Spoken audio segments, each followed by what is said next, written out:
哇，这个是用那个什么，用氟利昂来加热的 water heater。然后呢，上面是 evaporated coil 的部分。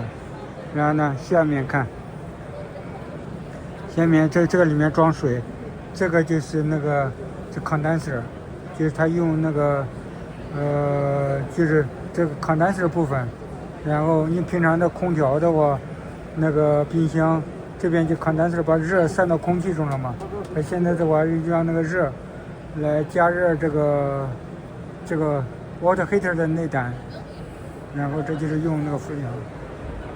2029年 ready， 然后上面就是evaporated coil 部分。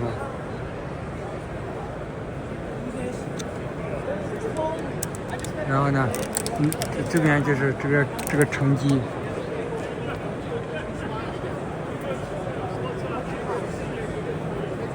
这边就是外机，这边就是解剖的部分。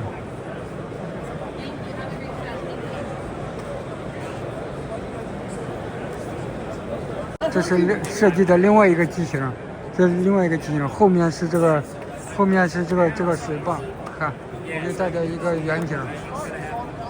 哦，看，然后呢，这边是evaporated coil 这边，也就是说，它把周围的热就是pump到里边去，这就是其实利用一个heat pump， 利用heat pump 的原理，它把这个周围的热通过氟利昂加进去。你如果是只是假如这个是5000瓦的话，5000瓦的话，你只是用一个电阻丝来加热的话，你只能得到5000瓦。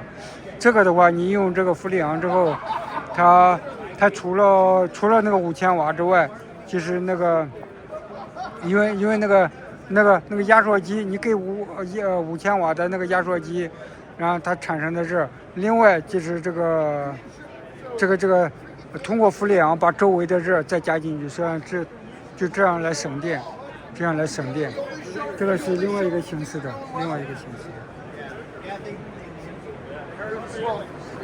这是 AO Smith。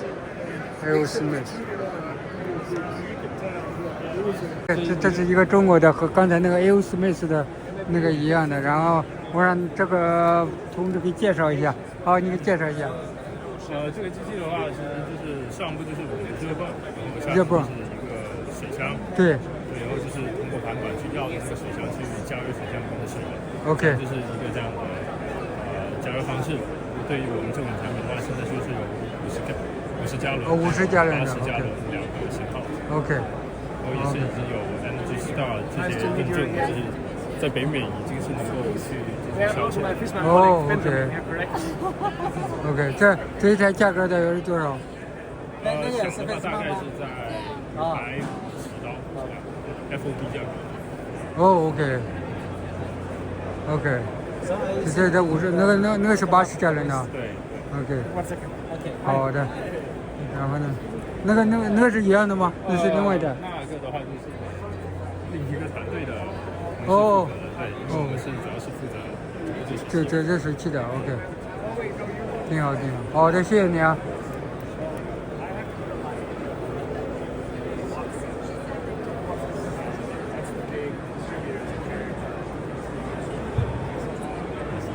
这个也是加热的，刚才他给介绍跟那个 AO Smith 是同一个，就是利用那个氟利昂来加热的。